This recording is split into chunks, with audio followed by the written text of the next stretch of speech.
to Dr. Ismail Petrus, MA. 3, 2, 1. Hello everyone! We are from Group 1. In this chapter, we are going to explain about designing instructional systems. First, let me introduce you to instructional systems. Instructional systems can be understood as a structured arrangement of resources and procedures that are used to promote learning. In other words, it is a system designed to help people gain knowledge and skills in an organized way. We can find instructional systems in many areas of our daily life. For example, public schools are the most common form of instructional systems, where teachers, classrooms, books, and activities are all arranged to support learning. The military also has some of the largest instructional systems in the world, where soldiers are trained systematically. Similarly, businesses and industries use what we often call training systems to prepare their workers for specific jobs.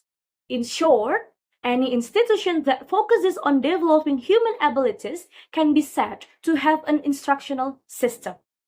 The process of designing these systems is known as instructional systems design. This is the careful planning of how instruction will take place.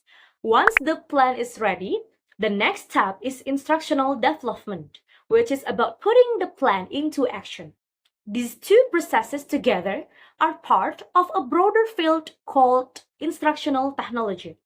Instructional technology not only focuses on design and development, but also seeks new knowledge about how people learn and how we can create better instructional systems and materials. Instructional systems design can happen at many different levels. On a very large scale, for example, the United States once created nationwide instructional programs in science, such as the biological sciences curriculum study. But most of the time, instructional design is done on a smaller scale, such as designing a single course, a unit within a course, or even an individual lessons. No matter the size, the design process has common steps that guide how instruction should be planned. I will explain the stage 1, that is instructional goals. Stage 1 in the instructional design process is called identifying instructional goals. A goal can be defined as a desirable state of affairs, something that we want to achieve. For example, at a national level, one important instructional goal might be that every adult should at least be literate at a 6th grade reading level. This is instructional because it can be achieved through teaching and learning. On the other hand, a goal such as every adult should have access to good medical care is not an instructional goal because it cannot be achieved only through instruction. So, one important responsibility of an instructional designer is to recognize which goals are truly instructional and which are not. This is especially important in vocational or industrial training, where sometimes goals may be related to things like motivation or job satisfaction, which are not purely instructional. At this stage, the instructional designer asks what goals will represent a desirable state of affairs and which of them can actually be achieved through instruction. Once goals are stated, the next step is to look at the needs. A need is basically the gap between the current state and the desired state. In other words, it is the difference between where we are now and where we want to be. For examples, in schools, if the national goal is that students should reach a certain level of math achievement, but the test results show that students are performing much lower. This gap shows the need for improvement in instruction. Another example is, in business or industry, a company may expect workers to produce 100 units per day, but currently they only produce 70. This gap shows a training need. Sometimes there are also felt needs, which are not based on test results or data, but on what people believe is important.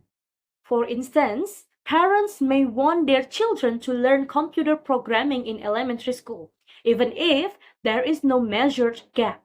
Felt needs can also influence instructional goals. Now, let's take a look at the diagram. This figure shows the dig and carry systems approach model for designing instruction. At the very top of the model, you can see identify instructional goals. This is stage 1. It is the starting point of the entire instructional design process. From this box, the arrows move forward to the next stages, such as conducting instructional analysis and identifying entry behaviors and learner characteristics. This means that once we have clearly identified the instructional goals, we can then break them down into smaller skills, analyze what learners already know, and continue with the design process. Hello, my name is Rosa Febrwani, with the last student number is 003. After knowing about stage 1, now let's continue to the next stages of instructional design, which are stage 2, instructional analysis, stage 3, entry behaviors and learner characteristics, and stage 4, performance objectives. Now, let's see the stage 2 first. Stage 2 is called instructional analysis. In this stage, we take the instructional goals from stage 1 and break them down into smaller, more specific skills.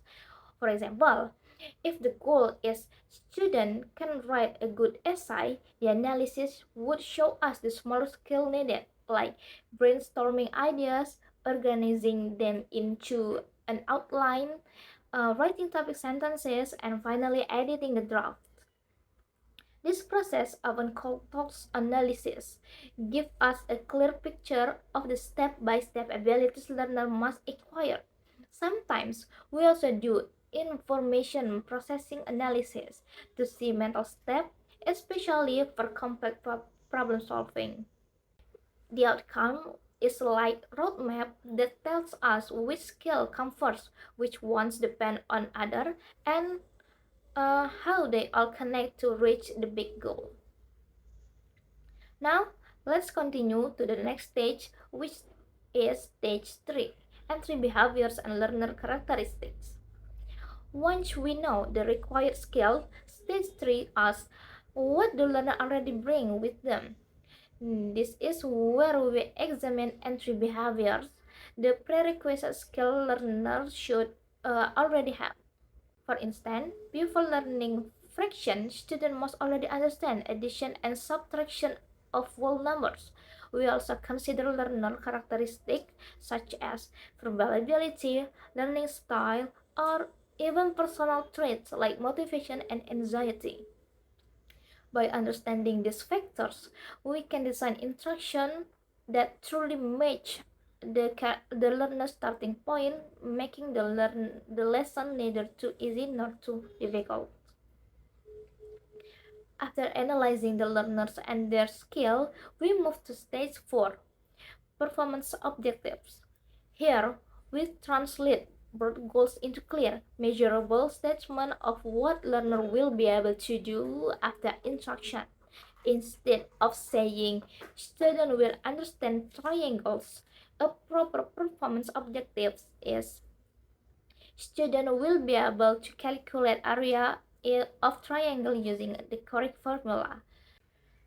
Performance objectives are essential because they guide teacher in planning instruction. Second one, give learner a clear target, and the third one, provide a solid basis for evaluation. In other words, objectives must describe observable action, not just vague idea like know or understand. So, in short, stage 2 help us break down the learning goals into smaller scale. The stage 3 make sure we know the learner starting point, and stage 4 turn goals into measurable objectives. These stages build directly on stage 1 and prepare us for the next steps in the instructional design process. Alright, thank you, and now let's move on the next following stage of the model that will be explained by the next presenter. Hello everyone, my name is Natasha Almeida and my student number is 002. Okay, so today I will be explaining from the stage 5, 6 and 7.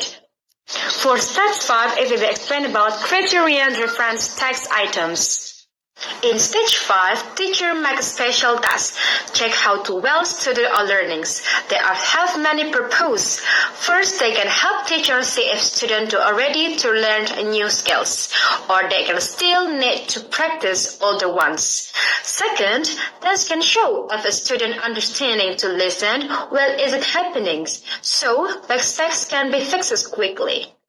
Third, tests can be end of the lesson can show parents and school how much students have learned.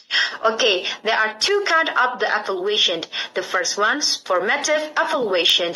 Don't well listened are still being built to improve them. And the second one, summative evaluation. Done at the end to see if the scope of the course was successful. Planning this task early is important because they should check what should to do skills, not just like the member, but the teacher focus on the learning goals. Okay, next, stage 6, instructional strategies. An instructional strategies is like a plan or guide to help students learn better. This plan can be used by a teacher in the class or given student in the form of the learning models, maybe like a booklet or the worksheet.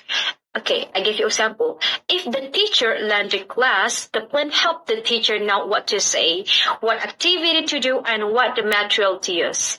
And the second one, if the lesson at the self-study, the models usually include there are the learning goals, reading, watching material, practice activity, and small self-tests. The main purpose of the analysis to create learning event, like telling student the goals, focusing their attention, giving them materials, letting them practice, and giving feedback. It doesn't matter if the teacher does the material to do it as long as learning happens. Different tools can do different jobs. For example, teachers are great at giving guidance and feedback, but video can show things like a tour of a city that hard to bring into the classroom. Design a strategy is not about the first one, a knowledge about student learning the teachings, and the second one is creativity. To make a lesson interesting and effective.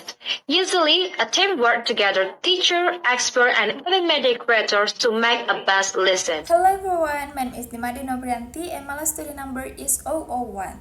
Alright, in this case, we are talking about learning materials which can be in the form of books, models, videos, or other media used to convey lessons. Usually, teachers do not make their own material but choose what is already available and suitable for the lesson. But in instructional design, the selections and creations of the material is very important to suit the learning objectives. The problem is sometimes teachers use materials because they are practical, not because the materials are suitable. So, students instead learn things that are not connected with the original purpose of the lesson.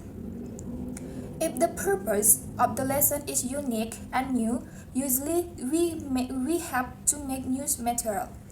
But if the goal is general, we can look for the exciting material and then complete the missing ones. Choosing the right material is important so that teachers are not confused and students get the right lessons. Sometimes there are projects that deliberately make all new materials so that the lesson's concept remains pure, or there are also those that maximize the use of all materials to save cost. So this is the stage of checking and improving the material so that the learning results are maximized. The process has 3 levels. The first one, try one by one.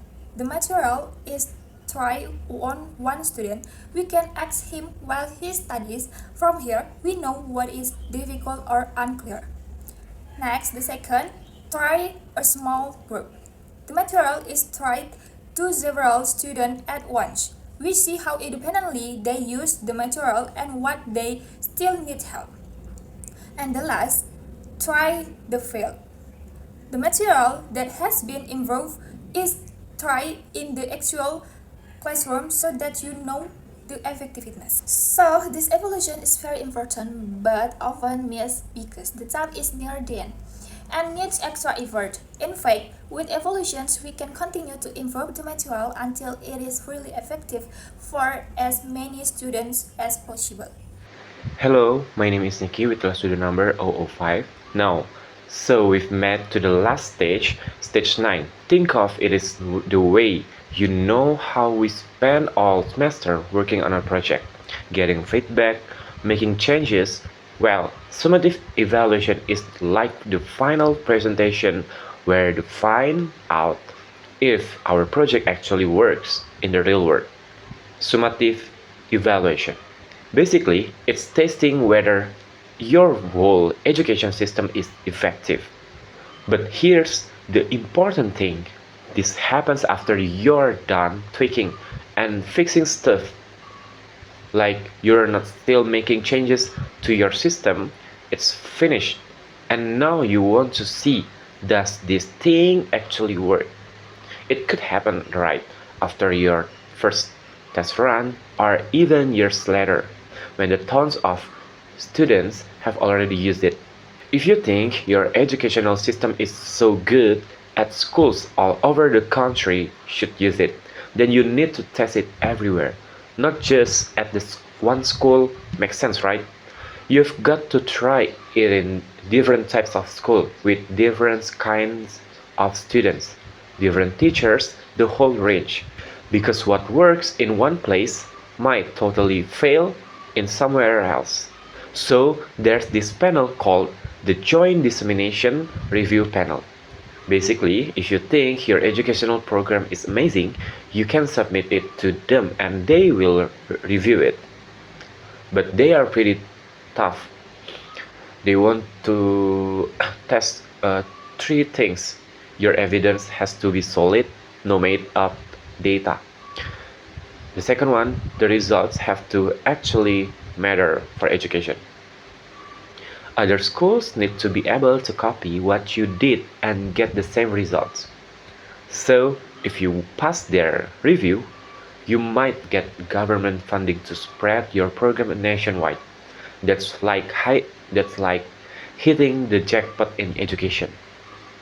So, summative evaluation is basically asking, now what we are done building this thing, does it actually work in the real world? And if it does work really well, you might get the chance to share it with everyone. Alright, after telling you the stage 9, now we're going to talk about educational system design. So, remember how we just talked about that stage 9 model? Well, turns out when you're making designing instruction for like entire school systems or huge curriculum changes, you need way more stages to be exact. Why more stages? Think about it. Designing one lesson is totally different from redesigning how an entire school district teach math, right? You've got to think about way more stuff like what resources do we actually have? What's going to stop us from doing things? How are we actually going to deliver these students? How do we train all these teachers? How do we roll this out everywhere? Let me tell you about the delivery system. It's just a fancy way of saying everything you need to make your instruction work where it's supposed to work. Like if you design something that needs high technology equipment but the school doesn't have it, well, you're stuck. The key question is, can we change any of these limitations? Because if your goals are impossible with that you have, you either need to 1. Change your goals, 2. Get more resources, 3. Find a completely different way to do.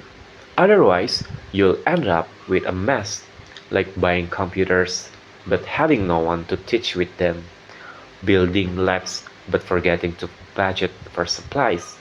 So, here's the thing that this is super important. Teachers need to be on board before you start rolling out new materials. Teachers are often like, create another new system we have to learn. They're skeptical about. They've probably seen lots of revolutionary ideas come and go. So you need to train them properly, let them see it working in real schools, give them time to actually get comfortable with. One study found that teachers needed about a full year of experience before they actually preferred new systems over their old ways. So this is the how do we actually make this happen everywhere. Even after you prove your system works, you still need to have practical problems. 1. Different schools store materials differently. 2. Schedules don't match up. And 3. People see new technology as a threat to their jobs.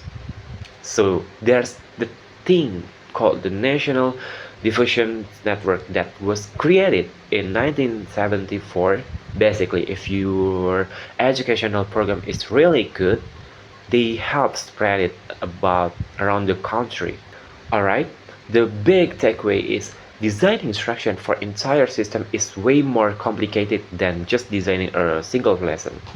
You've got to think that about money, politics, teacher training, logistic, the whole works. And if you want it to actually spread and be used widely, you need to plan for what from every beginning. Alright, I think that's all. Thank you.